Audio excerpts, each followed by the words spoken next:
नमस्कार, मैं विक्रम सिंह।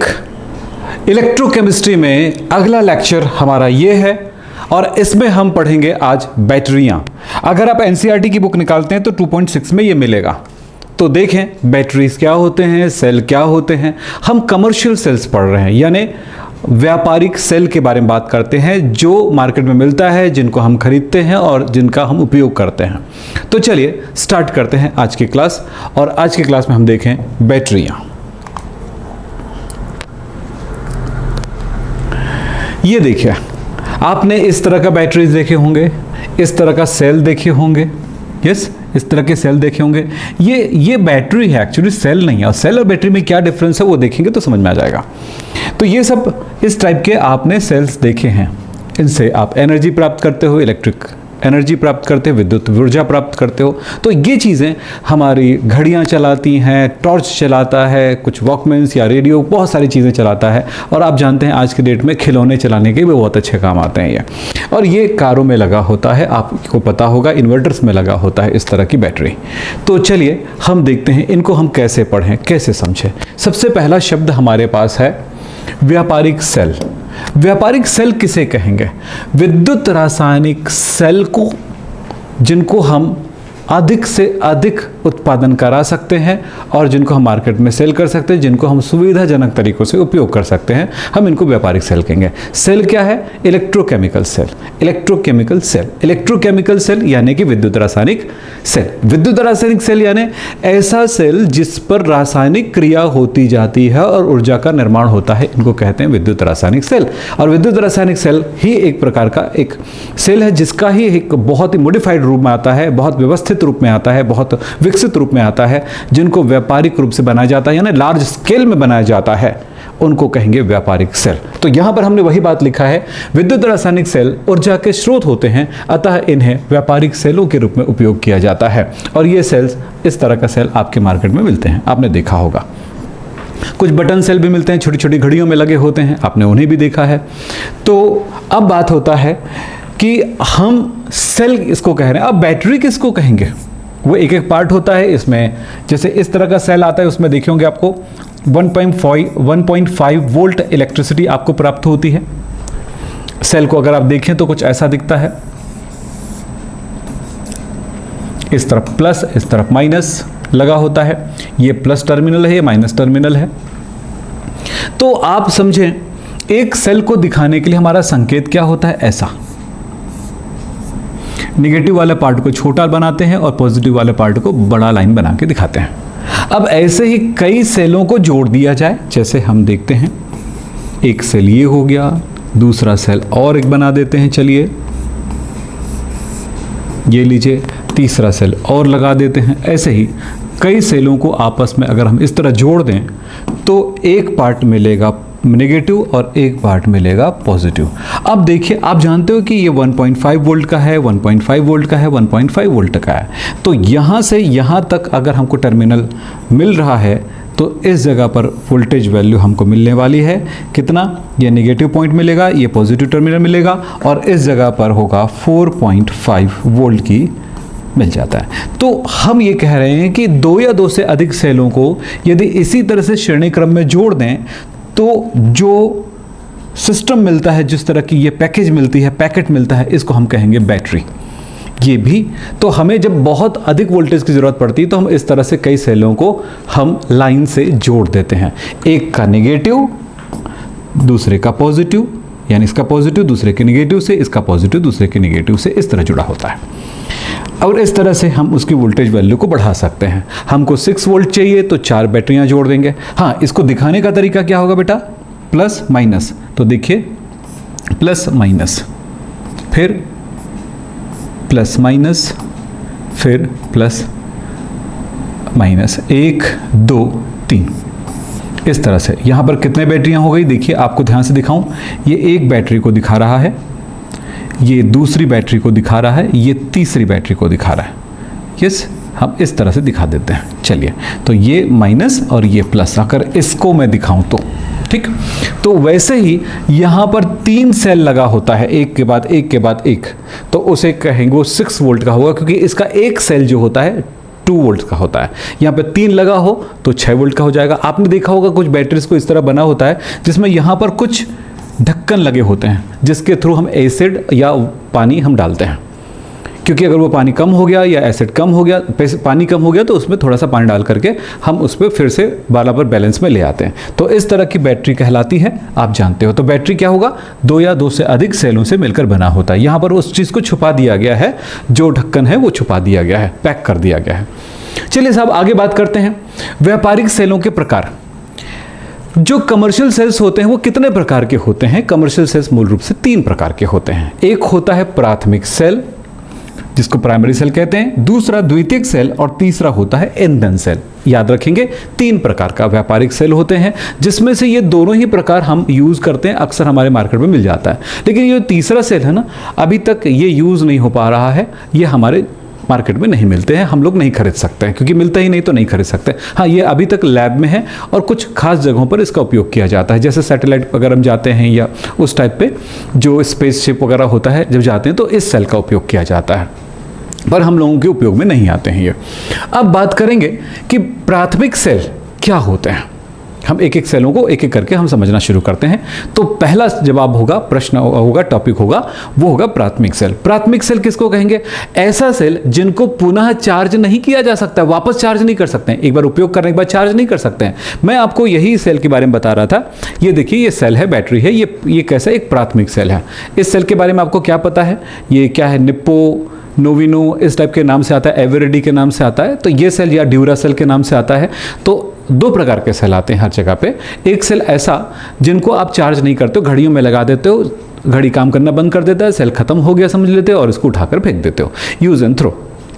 तो ऐसे सेल कहलाता है प्राथमिक सेल। ऐसे ही सेल और आते हैं जो दूसरी और कंपनियों के आते हैं, जो जिसको चार्ज कर सकते हैं बार बार, उसका लिए चार्जर भी आता है। तो ऐसे सेलों को कहा जाता है द्वितीयक सेल। आपके मोबाइल में लगा हुआ जो लिथियम आयन बैटरी है वो एक तरह से कैसा बैटरी है? वो द्वितीयक सेल का प्रकार में आता है।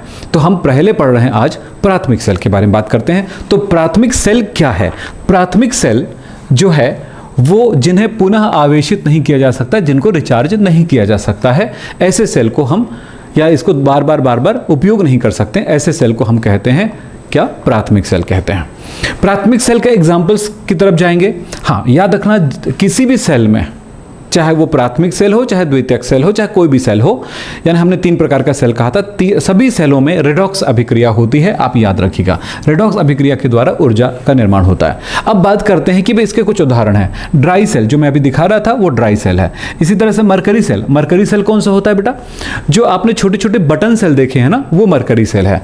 अब एक और सेल के बारे में बात करता हूं मैं, शुष्क सेल, मरकरी सेल, या डेनियल सेल पढ़े थे कुछ दिन पहले, डेनियल सेल या गैल्वेनिक सेल। ये जो सेल है व्यापारिक सेलों में तो नहीं आएगा, लेकिन ये एक प्राथमिक सेल जरूर है। वोल्टिक सेल, ये सब प्राथमिक सेल होते हैं। चलिए साहब, हमने देखा प्राथमिक सेल या प्राइमरी सेल किनको बोलते हैं? जिनको हम पुनः रिचार्ज नहीं कर सकते, चार्ज नहीं कर सकते, बस एक बार उपयोग होता है और उनको फेंक देते हैं, है ना, उपयोग खत्म हुआ फेंक देंगे। तो ऐसे सेल को हम प्राथमिक सेल कहते हैं। ये सेल एक प्राथमिक सेल है। इस सेल के अंदर ऐसी क्या स्ट्रक्चर है, इसको किस तरह से जमाया गया है, जरा इस चित्र की सहायता से समझेंगे। हम खुद भी बनाएंगे, इस चित्र को हम खुद भी बनाएंगे और हम उस टाइम सारी चीज़ें हमारे दिमाग में, आपके दिमाग में बैठ जाएगा। तो ध्यान रखना, जैसे मैं जिस टाइम मैं आपको ड्रॉ करूंगा उस टाइम अपनी कॉपी और पेन लेकर के बैठ जाइएगा और उस टाइम आप भी मेरे साथ ड्रॉ करेंगे और उसके अंदर होने वाली रासायनिक क्रियाओं को भी हम समझने की कोशिश करेंगे। तो चलिए हम जहाँ पर बात करते हैं इसमें क्या क्या होते हैं, थोड़ा ध्यान से सुनिएगा। एक आप बचपने में खेले भी होंगे या अभी भी आप देखते होंगे कि एक सेल को तोड़ते हैं तो उसके अंदर क्या क्या मिलता है, मैं आपको बताना चाहूँगा। एक इस तरह से एक रॉड मिलता है ग्रेफाइट का एक छड़ मिलता है। फिर एक बात होता है कि बाहरी भाग में इस तरह से एक जिंक का पात्र मिलता है, जिंक धातु का एक बर्तन मिलता है। इन दोनों बर्तनों के बीच में 2 लेयर्ड पदार्थ भरे होते हैं। देखिए, इस ग्रेफाइट छड़ के चारों ओर होता है ये मैग्नीज डाइऑक्साइड MnO2+C, यानी कि कार्बन का पेस्ट यानी होता है लुगदी, इस तरह का पेस्ट होता है। दूसरी बात होगा, इस जगह पर आप देखेंगे यहां पर इस तरह से एक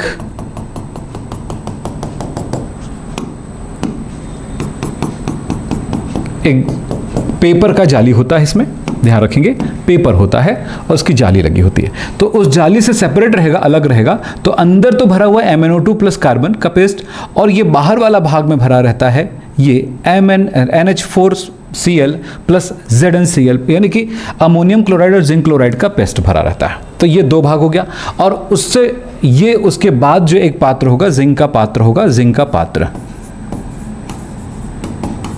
पात्र मतलब बर्तन, ठीक है।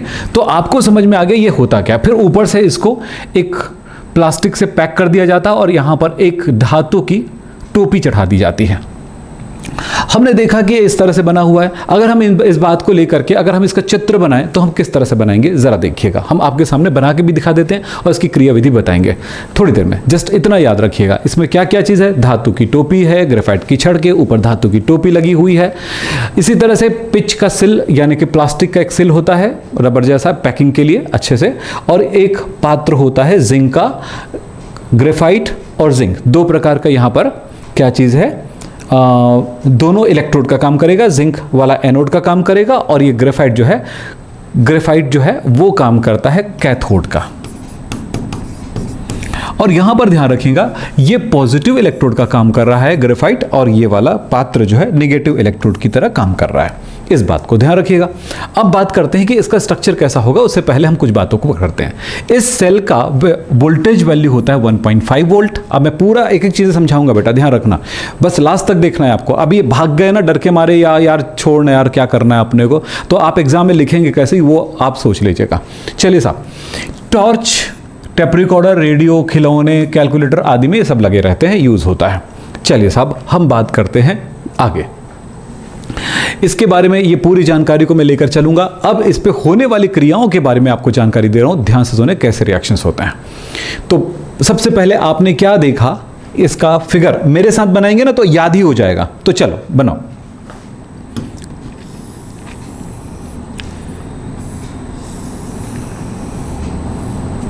ये है ग्रेफाइट का रॉड।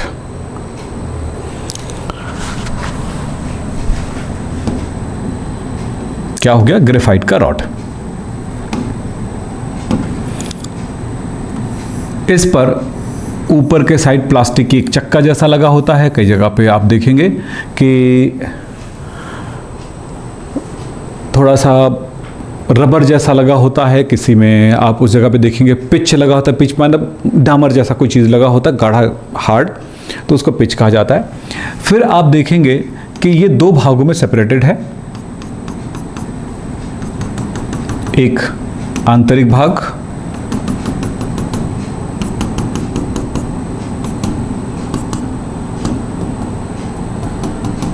ये लीजिए, और उसके ऊपर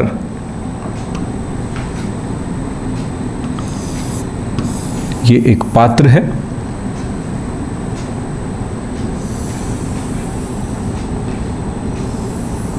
ये जिंक का बना होता है। ये सिल है, पैक है। इसके ऊपर एक धातु की टोपी चढ़ी होती है, इसके ऊपर ऐसे एक धातु की टोपी चढ़ी रहती है। बस इतना ही कहानी है इसका। अब ये हम एक सरल चित्र बना रहे हैं, इसमें क्या क्या चीजें हैं उनको हम दर्शाना चाहेंगे, आप समझने की कोशिश करिएगा। अब आपने देख लिया तीन भाग। ये जो बाहरी वाला भाग है आप जो देख रहे हैं सबसे बाहर, ये एक बर्तन होता है जिसके अंदर ये सब चीजें भरी होती हैं, ये वाला। तो ये बर्तन जो है जिंक का बना होता है, जिसको कहेंगे जिंक पात्र, जिंक वेसल भी कह सकते हो, पात्र को वेसल कहते हैं।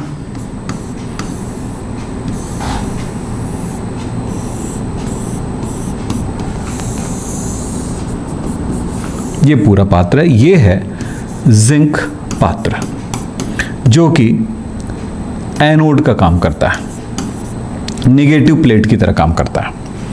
और यहां पर आप देख रहे हो ये ग्रेफाइट है, ग्रेफाइट है, ये काम करता है एनोड का, सॉरी कैथोड का, ये काम करता है कैथोड का। ये प्लस प्लेट के, अब आपके दिमाग में चल रहा होगा बार बार ये चलता है कि सर प्लस लिखते हो और कैथोड लिखते हो क्यों? मैं ये बात कर चुका हूं, आप पुराने वीडियोस देखिएगा। यानी इस चैप्टर का ये 8वां लेक्चर है, तो इससे पहले के लेक्चर्स एक बार देखिए लाइन से, आपको एक एक चीजें क्लियर समझ में आएंगी। याद रखना बेटा, टुकड़े में पढ़ेंगे, मैं कुछ नहीं कर पाऊंगा, टुकड़े में ना पढ़ें, पूरी कंप्लीट पढ़ें, क्योंकि एक दिन में अगर एक चैप्टर कंप्लीट हो जाता तो मैं शायद वो भी कर देता, है ना। और उससे क्या होता, आप पूरी चीज़ों को सीख लेते। लेकिन ऐसे क्लासेस जो होती है ना, अधूरा छोड़ छोड़ के होता है, तो हर बात को समझना बहुत ज़रूरी होता है। बारीकी से समझने के लिए क्लासेस थोड़े लंबे ज़रूर होते हैं, लेकिन वो चीज़ें आपको सिखाता है। चलो, तो यहाँ पर ये प्लस है, जो बता रहा हूँ उसको पहले ध्यान समझ लेंगे, फिर एक एक चीज़ों को समझाऊंगा। फिर बात होता है यहाँ पर, ये जो है, ये जो डैश लाइन में बना हुआ है, एक सेपरेटर है जो कि पेपर का बना हुआ है, सरंध्र पेपर। किससे बना हुआ है? सरंध्र पेपर। पेपर में क्या होता है? बारीक छिद्र होता है, तो इसको पोरस पेपर कहेंगे या सरंध्र पेपर। पोरस पेपर भी लिख सकते हैं आप अपनी मर्जी से। हाँ, अब ये बात याद रखना कि इसके आंतरिक हिस्से में इन जगहों पर कुछ पदार्थ भरा होता है। इस जगह पर क्या भरा होता है मैंने बताया था आपको, याद आ रहा हो तो, इस जगह पर भरा होता है MnO2 प्लस C का पेस्ट। कार्बन और MnO2 का पेस्ट होता है। फिर बात करते हैं इस जगह पर क्या भरा होगा। इस जगह पे क्या भरा होगा, इसको भी समझ लेते हैं। इस जगह पे भरा होगा NH4Cl प्लस ZnCl 2 का पेस्ट। ये दो पदार्थों का पेस्ट भरा होता है।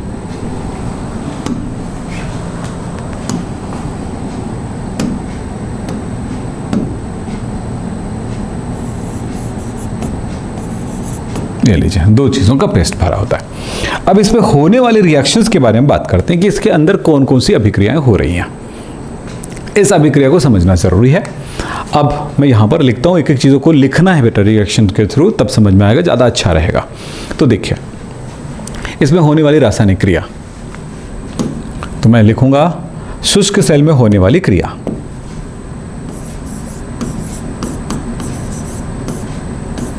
ड्राई सेल में होने वाली क्रिया।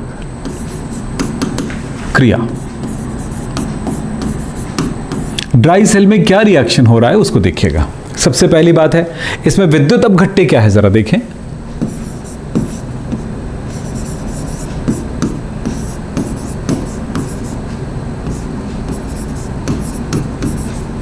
विद्युत अपघट्य या इलेक्ट्रोलाइट्स किसको कहते हैं? इलेक्ट्रोलाइट्स कहलाता है। दो चीजें यहां पर इलेक्ट्रोलाइट्स, एक है NH4Cl तथा दूसरा है ZnCl2। दो पदार्थ हमने यहां पर भरा है इलेक्ट्रोलाइट के रूप में।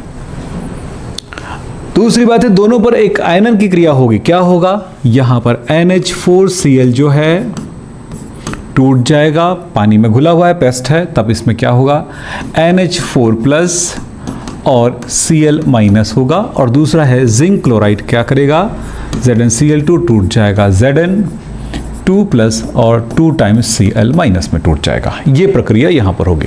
अब रियल में एक्चुअल रिएक्शन क्या हो रहा है, मैकेनिज्म क्या है, वो जरा देखें। तो देखें यहां पे जिंक पात्र पर क्रिया, जिंक पात्र पर कौन सी रिएक्शन हो रहा है। अब जिंक एनोड है कि कैथोड है, मैं तो वहां पर बता दी हूं एनोड है, लेकिन सचमुच में है कि नहीं ये पता कैसे लगाएगा। देखिए, तो जिंक धातु जो है यहां पर, ये जिंक धातु किस रूप में भाई, ये जिंक जो है इस जगह पर जिंक है Zn के रूप में, जो कि यहां से ये जिंक निकल करके इस विलयन में जाएगा, इस पेस्ट में जाएगा और बन जाएगा Zn2 प्लस। तब इस जगह पर दो इलेक्ट्रॉन जो है वो इसी जगह पे रह जाएगा। मेटल में ही इलेक्ट्रॉन बहती है, किसी आयन या लिक्विड में नहीं बहती है। तो जो इलेक्ट्रॉन यहीं रह जाएगा और इससे क्या होगा, ये निगेटिव हो जाएगा। ये पूरा पात्र जो है अब निगेटिव हो जाएगा, तो इस कारण से ये निगेटिव बन जाता है। क्या हुआ जरा देखें, जिंक इस सॉल्यूशन में Zn2 प्लस बना के चला गया और दो इलेक्ट्रॉन छोड़ दिया। तो क्या हुआ इस जगह पर, इसका ऑक्सीडेशन नंबर बढ़ रहा है। जब एक ऑक्सीडेशन बढ़ता है तो उस घटना को कहते हैं ऑक्सीकरण, या उल्टा कहें तो इलेक्ट्रॉन दान करने की क्रिया हो रही है तो ऑक्सीकरण हो रहा है, ऑक्सीडेशन की रिएक्शन हुई, ऑक्सीकरण की क्रिया हुई, ऑक्सीकरण की क्रिया हुई यहां पे। चूंकि यहां पर ऑक्सीकरण की क्रिया हो रही ना, इसीलिए ये एनोड है, और ये जिंक जो है Zn2+ बनकर तो विलयन में चला गया, लेकिन इलेक्ट्रॉन यहीं रुक गई, इसलिए नेगेटिव है। इलेक्ट्रॉन रह गया इसी के पास, नेगेटिव हो गया। यहां पर इलेक्ट्रॉन पोटेंशियल बढ़ गया, इलेक्ट्रॉन की मात्रा बढ़ गई। चलिए अब बात करते हैं दूसरा, इस ग्रेफाइट पर क्या हो रहा है वो भी देख लेते हैं। चलिए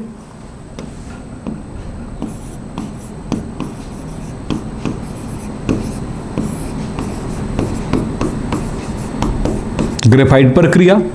इस ग्रेफाइट के पास क्या होगा, इस ग्रेफाइट के आसपास आप देख रहे हैं कि यहां पर अमोनियम क्लोराइड था, तो इसका मतलब हुआ कि NH4+ और Cl- Zn2+ और Cl- इस पूरे विलयन में है। Zn2+ तो आ गया और नया बन रहा है, और साथ में NH4 इसमें घुला हुआ है। NH4+, NH4+, Cl- इसमें है, Cl- जगह जगह पे। यस, ये आपने देख लिया। तो क्या होता है, ये NH4+ इस कागज के छिद्र से, यानी कि होल से, पोर से इसका बहते हुए ये यहाँ पे विसरित हो जाता है, ये डिफ्यूज हो जाता है और वो चला जाता है इस इलेक्ट्रोड पर। क्यों जाता है, क्यों? देखिए यहाँ पर इलेक्ट्रॉन की मात्रा बढ़ गई थी जिंक में, अगर मैं इसको किसी वायर से ऐसे जोड़ दूं तो क्या होगा, ये इलेक्ट्रॉन यहाँ से निकल करके, ये इलेक्ट्रॉन यहाँ से निकल करके इस तरह से गति करेगा। किस दिशा में गति करेगा? इस ग्रेफाइट की तरफ। ग्रेफाइट के पास आएगा, इलेक्ट्रॉन आ गया, इस इलेक्ट्रॉन को रिसीव करने के लिए NH4+ आएगा। मतलब ये NH4+ उस इलेक्ट्रॉन को ग्रहण कर लेता है। अब देखो क्या हुआ बेटा, नेगेटिव पॉजिटिव न्यूट्रल हो गया और ये बना लेता है NH3 और H। क्योंकि अगर ये NH4+ अगर टूटता भी है तो क्या टूटेगा, किस में टूटेगा? NH3 और H+ में टूटेगा, और यही H+ जो है उस इलेक्ट्रॉन को ग्रहण करके क्या बना लेगा? H।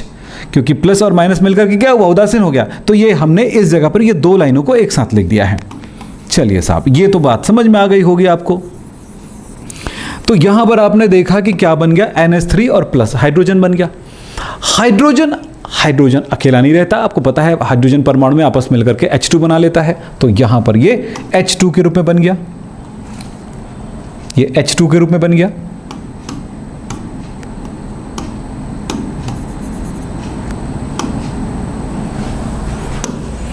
ठीक, H2 बन गया। अब ये 2 हुआ तो हमने इसको बैलेंस करने के लिए 2 2 2 कर दिया, तो यहां पर हाइड्रोजन गैस बन गया। इस जगह पर 2 तरह की गैसें बन रही है, हाइड्रोजन गैस और अमोनिया गैस। ये अमोनिया गैस है, ये हाइड्रोजन गैस। तो इस तरह से 2 तरह के गैसें बनी, H2 गैस बनता है यहां पर और अमोनिया गैस बनता है यहां पे। प्रॉब्लम क्रिएट हो गया अगर इसके ऊपर गैस की परत जम जाए। समझो मेरी बात, अगर इसके ऊपर हाइड्रोजन या अमोनिया गैस की परत जम जाए तो ये सेल काम करना बंद कर देगा, क्योंकि गैस जो होता है विद्युत का कुचालक होता है, विद्युत इंसुलेटर होता है, विद्युत धारा उसमें से बहती नहीं है। तब इसे हटाने के लिए हमने बड़ा जबरदस्त इंतजाम किए हैं। देखिए क्या, पहला इंतजाम हमारे पास है MnO2। ये MnO2 यहीं पर है, तो ये MnO2 के साथ रिएक्ट, जैसे हाइड्रोजन गैस बनेगा वो MnO2 से रिएक्शन कर जाएगा। MnO2 के साथ ये हाइड्रोजन गैस बनते ही रिएक्शन कर जाएगा। बेटा यहाँ पर एक और चीज़ देखिए, इसने इलेक्ट्रॉन ग्रहण किया है। इलेक्ट्रॉन ग्रहण करने की क्रिया अपचयन कहलाती है। अपचयन हुआ इस जगह पे, जिस जगह पर अपचयन होता है वो कैथोड होता है, तो देखिए ये कैथोड हो गया। अब चूंकि ये इलेक्ट्रॉन ग्रहण कर रहा है, मतलब ये इलेक्ट्रॉन ग्रहण कर रहा है तो इलेक्ट्रॉन की कमी हो रही है इस जगह पे। ये NH4+ आता है, इस तरह से इस जगह पे पॉजिटिव चार्ज हो गया, तो ये पॉजिटिव हो गया। यही प्रक्रिया होती है। अब हम इसको मिटा देते हैं क्योंकि बात तो समझ में आ ही गया है कि क्या हुआ था। यस, तो चलिए ये इस तरह से पॉजिटिव हो गया। अब नीचे मैंने कहा हाइड्रोजन गैस है, इसको ये अभिक्रिया करके एक हाइड्रोजन, दो हाइड्रोजन H2 एक ऑक्सीजन को ग्रहण करके H2O बना लेता है, लेकिन ये 2 बार रिएक्शन करेगा, क्योंकि यहाँ पर देखिए ये बनाएगा Mn2O3 बनाएगा। Mn2O3 जो है 2 बार है, यानी कि 2 Mn है, 2 Mn हो गया, 4 ऑक्सीजन है, 4 ये 3 और एक 4 ऑक्सीजन हो गया हाइड्रोजन। इस तरह से ये पानी बन गया और इस तरह से इसको गीला करता रहेगा। आपने कई बार देखा होगा जो ड्राई सेल होता है कई बार यूज़ नहीं करते हैं तो वो क्या हो जाता है, गीला हो जाता है सेल, उससे कुछ सफ़ेद सफ़ेद चीज़ें निकलने लग जाती है और गीला होकर के पूरे इंस्ट्रूमेंट को भी ख़राब कर सकता है। इसलिए सेल का उपयोग नहीं कर रहे हो, जिस मशीन में उपयोग नहीं कर रहे हो उस मशीन से उस सेल को निकाल के रख देना चाहिए या फेंक देना चाहिए, उपयोग नहीं करना चाहिए। जैसे एक रिमोट, हम एक टीवी में रिमोट कंट्रोल है हमारा और उसमें उस रिमोट कंट्रोल की ज़रूरत नहीं है, तो फिर क्या करेंगे, उसकी बैटरी निकाल करके उस पर यूज़ मत करो, उसमें बैटरी ही मत डालो, छोड़ दो। या किसी टॉर्च को रख दे रहे हो, यूज़ नहीं कर रहे हो, तो उसकी बैटरी निकाल लो, क्योंकि बैटरी के अंदर पानी बनेगा जब पूरी रिएक्शन कंप्लीट होने लगेगी तो, और वो उसको गीला करता रहेगा और एक समय ऐसा आएगा कि वो लीक करने लगेगा। ऐसा होता है, आप जानते हो। चलिए साहब, अब यहाँ पर बात करें, ये निकल गया, ये एक ठोस पदार्थ के रूप में यहीं पे जमा रह जाएगा और ये वाला इसको गीला करता रहेगा। चलो ठीक है, ये हो गया। अब अगला स्टेप बात आती है, ये तो है गैस निकल गया, अब दूसरी गैस का क्या, अमोनिया गैस है, NH3 गैस है, इसका क्या, इसको कैसे हटाएं, कौन सी गैस बनी थी और NH3 गैस बनी थी, इसको कैसे हटाएं। तो इस गैस को हटाने के लिए भी है कि अमोनिया जो है वो गैस बनने पर वो विलयन में या जहाँ पर पानी रहता है वहाँ से घुलने शुरू हो जाते हैं और वो घुल करके वो हटने लग जाते हैं। लेकिन उसको हटाने के लिए एक और इंतज़ाम हुआ है, हमने जिंक क्लोराइड मिलाया है और दूसरी बात है यहाँ से जिंक क्लोराइड बनता भी है, जिंक भी बनता है, तो वो उनके साथ रिएक्शन कर जाएगा। तो कैसे रिएक्शन करेगा देखिए, तो NH3 गैस जो है जिंक के साथ, जिंक कितना, Zn2+ के साथ ये 4 बार मिल करके बना लेता है ZnNH3 4 2+, इस तरह का कंपाउंड बना लेता है। अगर हम इसको बैलेंस करना चाहें तो कर सकते हैं, नहीं करना चाहें तो छोड़ भी सकते हैं, अपनी मर्जी। अब बैलेंस कैसे, अमोनिया बेटा यहाँ पर 4 बार है जबकि यहाँ पर 2 बार है, अगर मैं बैलेंस करूँ तो क्या करूँगा, इस रिएक्शन को 2 से मल्टीप्लाई कर दूँ भैया, इसको 2 बार मल्टीप्लाई करता हूँ तो देखिए कौन सा वाला, ये हो गया। इसके चक्कर में यहाँ पर देखो 2 H2 है, यहाँ पर एक ही H2 है, 2 से मल्टीप्लाई हो तो 2 हुआ, तो इसको भी अब 2 से मल्टीप्लाई कर दीजिए। तो चाहे तो इस पूरे रिएक्शन को एक लाइन में इसको जोड़ जाड़ के एक जगह पे लिख सकते हो। क्या लिखोगे, ज़रा मैं लिख देता हूँ, देखो अमोनिया 4 बार है, 4NH3, बस जोड़ना होता है और कुछ नहीं है, जो दोनों तरफ आएगा उसको काट देंगे, इसको काट देंगे, इसको काट देंगे, ऐसा ही कुछ करना है और कुछ नहीं। तो 4NH4, ये वाला NH4 2 से गुना हुआ है, मल्टीप्लाई हुआ है, तो NH4 प्लस यहाँ पर 2 इलेक्ट्रॉन नहीं है, 4 इलेक्ट्रॉन हो गया, 2 से मल्टीप्लाई हो गया, 4 इलेक्ट्रॉन हो गया, प्लस यहाँ पर 2 दूनी 4, 4 Mn O2। अब H2 कट चुका है, NH3 4 कट चुके हैं, जिंक आ गया तो हमने लिखा Zn2+, हम लिख सकते हैं। तो यहां पर Zn2+ हो गया ये वाला। अब चलते हैं इस तरफ वाला जोड़ेंगे, ये तो कट चुका है, अमोनिया यहां पर यूज हो चुका है, यानी कि ये भी कट चुका है, बच गया ये पानी 2 बार, तो यहां पर 2M, यहां पर 2H2O प्लस ये 2MnO3 प्लस ये बचा हुआ है। ठीक है, क्या बचा हुआ है, ZnNH3 4 2+। इस तरह से हम जोड़ भी सकते हैं। तो सेल में होने वाली रिएक्शन को एक बार समझना शुरू करोगे ना तो फिर आसान होगा। आप इस तरह से हवाबाजी ना करें तो फिर आसान होगा। बेटा हवाबाजी करेंगे, ऊपर पढ़ लेंगे तो कहाँ से सीख पाएंगे किसी चीज़ को। तो इसलिए बोलते हैं कि एक बार समझना ज़रूरी है ठीक से। तो ये जो रिएक्शन हुआ है इसको 2 बार 3 बार आप प्रैक्टिस करना, आपको समझ में आने लग जाएगा। अब फिर मैं थोड़ा सा बैक करता हूँ। तो हमने समझा था इसका स्ट्रक्चर ये है और उसी स्ट्रक्चर को आधार मान के उसके मैकेनिज्म को समझने की कोशिश की। फिर बात करते हैं हम कि इस पे होने वाली क्रियाएं क्या होती हैं, तो इसके बारे में आप नोट्स में कैसे लिखेंगे इसके बारे में बात करता हूँ। तो बात ये समझेंगे, शुष्क सेल आविष्कारक थे लेसांसी, इसलिए इसे लेसांसी सेल भी कहते हैं। यानी ड्राई सेल को हम क्या कहते हैं, लेसांसी सेल भी कहते हैं, कई लोग लेक्लांसी सेल भी कहते हैं। इसको ट्रांजिस्टर वगैरह में, घड़ियों में प्रयोग में लाते हैं। अब कुछ बातें, इस सेल में जिंक का एक पात्र होता है। जो मैंने समझाया था ना उसको मैंने थ्योरी में लिखा है, तो आपके लिए क्या होगा कि कैसे लिखने वाली बात नहीं आएगी, समझा तो दिया और लिखने का भी तरीका मैं बता देता हूं। तो क्या हुआ, जिंक का एक पात्र होता है जो एनोड का कार्य करता है। इसी तरह से हम यहां पर बात करते हैं ग्रेफाइट, कार्बन का ग्रेफाइट होता है ना। कार्बन यानी ग्रेफाइट की एक छड़ होती है जो कि चारों ओर से मैग्नीज डाइऑक्साइड तथा कार्बन से घिरी होती है, जो कि कैथोड का कार्य करता है। अब दूसरी बात होता है इलेक्ट्रोडों के बीच का स्थान अमोनियम क्लोराइड और जिंक क्लोराइड से नम पेस्ट में से भरा होता है। इलेक्ट्रोड अभिक्रियाएं जटिल होती हैं, किंतु इन्हें निम्न प्रकार से लिखा जा सकता है। वो प्रकार मैंने आपको यहां पे बता दिया है। कहां पे? यहां पे बता दिया।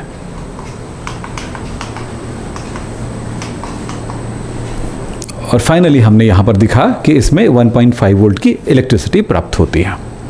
तो बेटा ये हुआ किसी ड्राई सेल में होने वाली रिएक्शंस। लेकिन सवाल ये आता है कि क्या सर हम समझ सकते हैं क्या द्वितीयक सेल में होने वाली क्रियाओं को? तो मैं आपको ये द्वितीयक सेल की रिएक्शंस के लिए या इनकी अभिक्रियाओं को समझाने के लिए एक अलग क्लास चाहूँगा, क्योंकि दोनों को एक साथ पढ़ाऊंगा ना तो आपके लिए हौश पौश हो जाएगा, यानी आप उसे समझने के लिए जगह पे आप खोने लग जाएंगे, डरने लग जाएंगे। सो मैं इसको अलग से समझाऊंगा।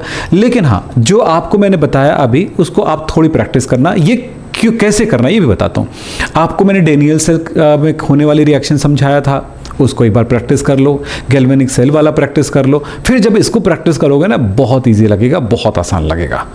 हाँ, किसी तरह का कोई प्रॉब्लम हो, किसी तरह से ना समझ में आए कोई बातें, तो मुझे आप कॉल कर सकते हैं मेरे नंबर पर 9644562030 पर या 9827498272 पर मुझे कॉल कर सकते हैं, या फिर आप कर सकते हैं व्हाट्सएप।